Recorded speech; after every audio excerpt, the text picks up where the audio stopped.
J'ai toujours vu Carlos Puyol pour sa valeur en dehors et sur le terrain parce qu'il donnait toujours et surtout Piqué quand il jouait, qu'il était si tranquille et comment il tirait le ballon par derrière. Alors, comment vous avez pensé que vous gagniez contre le Napoli? Oui, nous devions gagner quoi qu'il en soit coûte et nous avons été derrière tous les ballons et c'était comme ça, voilà. Donc voilà, probablement un peu de nervosité, d'anxiété, de joie. Oui, je suis ravie, c'est une journée inoubliable et j'espère que ça ne finira jamais. Ce Barça, il vous a impressionné? Vous pensez qu'il peut aller au bout dans cette Ligue des Champions ou vous avez vu meilleur? Bien sûr, en Ligue des Champions, tout peut arriver, vous le savez mieux que moi. Il ne faut pas se mentir, c'est un Barça qui a beaucoup de qualité. Les gens, ils peuvent parler, mais je peux vous dire que jouer contre eux, c'est très difficile. C'est très difficile parce que c'est une équipe qui sait ce qu'elle fait. C'est une équipe avec de jeunes joueurs de qualité qui ont un bon coach, qui tactiquement sont super, on va dire, en place. Ils ont causé beaucoup de problèmes et je peux vous dire que ce Barça-là, il va surprendre beaucoup de monde. Après, je leur souhaite le meilleur et aujourd'hui, il mérite de gagner. Quand on est sur le terrain, on se rend compte qu'en face, on a un gamin de 17 ans et un ailier qui a 16 ans. Ils sont impressionnants quand même, ces jeunes joueurs. C'est beau de voir ça parce que ça prouve que dans le football, il n'y a pas d'âge. Et c'est juste impressionnant de les voir à cet âge-là faire ce genre de match à ce niveau-là dans une compétition comme la Champions League, et on leur souhaite le meilleur parce que c'est ce qui fait la beauté du football.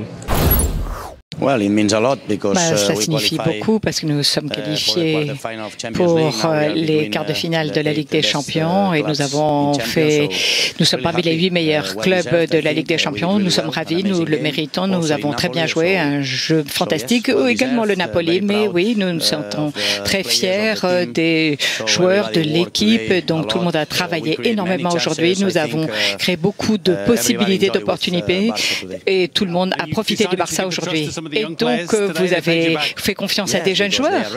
Oui, parce qu'ils sont prêts. Ils sont prêts à jouer. Ils marquent la différence, surtout Lamine, Koubarsi. Ils sont fantastiques.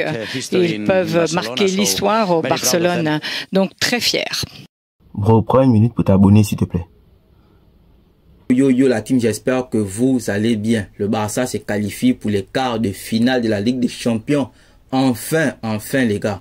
Le Barça revient, on va pas dire dans la cour des grands, mais le Barça revient à un très bon niveau. Enfin, on en avait marre d'aller tout le temps en Europa League, de foutre la merde. D'abord, même si on faisait des belles choses là-bas, c'est pas notre compétition. Le Barça est taillé pour la Ligue des Champions. Enfin, je sais pas si c'est l'annonce du départ de Xavi qui a changé la donne et depuis les joueurs fonctionnent un peu mieux. Et dans tous les cas, ce qu'on voulait, le Barça a gagné. On a réussi à tenir Naples chez eux. En ayant très bien joué, on les a fracassés correctement comme il fallait à domicile. Je pense qu'on a un peu marqué un peu plus de buts, mais c'est pas grave. Le Barça a au moins marqué 3 buts dans ce match. Non, qui c'est qu'un but, c'était un match maîtrisé de bout en bout. Dans l'autre match aussi, il y a Arsenal qui s'est qualifié lamentablement au tir au but. Bon, Arsenal de toute façon sont des tocards. C'est une équipe qui vient seulement en Ligue des Champions. Ils vont être bassillés là en quart de finale. Je veux même qu'ils tombent sur le Barça, comme ça on va les bassonner cette petite équipe d'Arsenal là. Bref, la vidéo d'aujourd'hui, c'est pour féliciter le Barça dans un premier temps, c'est pour féliciter aussi Arsenal en second temps, mais la vidéo est principalement axée pour tirer un coup de gueule sur le joueur qu'on appelle Oriol Romeu.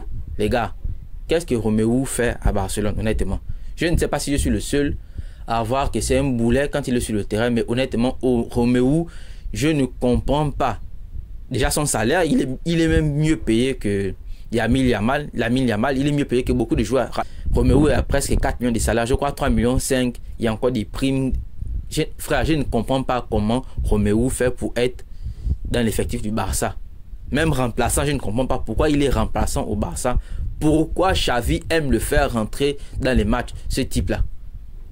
Une fois qu'il est sur le terrain, vous êtes sûr que le Barça va plus ou moins encaisser un but, ou bien le Barça va offrir des occasions à l'adversaire. Mais à chaque fois, Xavi fait jouer Romeu. Je ne sais pas, est-ce qu'il a une sex-tape de Xavi et il fait du chantage à Xavi? Est-ce que c'est parce que c'est un Catalan? Est-ce que c'est parce qu'il joue dans l'équipe entre guillemets officielle, l'équipe nationale entre guillemets non officielle de la Catalogne? Je ne comprends pas en fait. Il est lent. Il n'a pas de vision de jeu.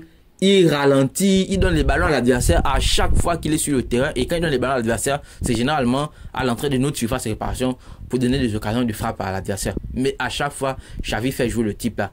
Pour vous qui êtes des super spécialistes du football, honnêtement, dites-moi, est-ce qu'il y a un match référence de Romeu à Barcelone? Est-ce qu'il a un match référence tout court dans sa carrière qui fait que ça justifie qu'il soit à Barcelone, ça justifie qu'il puisse rentrer dans les matchs au détriment d'autres joueurs?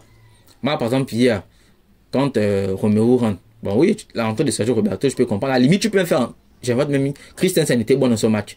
À la limite, tu peux sortir Christensen, mais tu fais entrer Sergio Roberto, tu laissais le petit Fermin sur le terrain et tu fais entrer Joao Félix et tu fais entrer Joao Félix.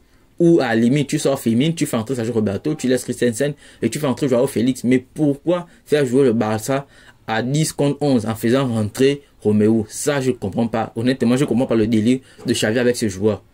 Vous qui regardez la vidéo, vous qui êtes barcelonais ou bien anti-barcelonais, s'il vous plaît, peut-être que c'est moi qui ne regarde pas bien les matchs de Romeu quand il est sur le terrain, mais les gars, dites-moi un match référence de Romeu et puis j'irai regarder et puis peut-être ma vision sur lui va changer. Mais clairement, c'est totalement un boulet. Et je pense que si Xavi continue avec son délire de faire entrer ce gars, c'est vrai qu'il n'est pas titulaire, mais de faire entrer ce gars dans les matchs importants de Ligue des Champions, il y a un jour où on va regretter ça.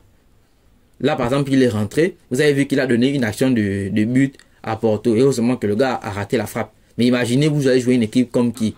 Contre City, contre le Bayern, tu donnes un ballon comme ça à un Harry Kane, à un Haaland. Frère, tu es lent. Tu ne sais pas te positionner sur le terrain. C'est toi qui donnes encore les ballons à l'adversaire. On fait quoi avec un joueur comme ça dans notre effectif? Est-ce que c'est pas du blanchiment d'argent? Ils ont pris un frangin catalan et puis on s'est dit, bon frérot, on va mettre 3,5 millions ton salaire. Et puis, en vérité, tu touches que 500K, le reste, on met ça dans nos poches. Parce que je comprends pas, en fait. Et il est même mieux payé que Lamine Yamal. Si vous regardez la liste des salaires du joueur du Barça, tu vas te rendre compte que Romeu est mieux payé.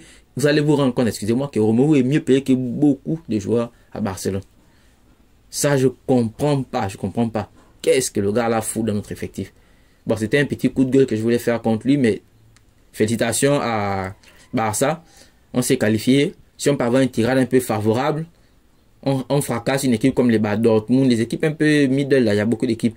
À la limite, si on doit avoir un gros, mieux on prend le Real. Parce qu'en vérité, si on prend le Real de Madrid, ce sera un classico. Et comme c'est un classico, il y a des possibilités, il y a une forte chance que le Barça gagne. Surtout en aller-retour. Mieux parmi les gros, si on doit prendre un gros, autant on prend le Real que de prendre un autre, honnêtement. Mais après, il y a d'autres petites équipes un peu middle que je pense qu'on peut fracasser facilement.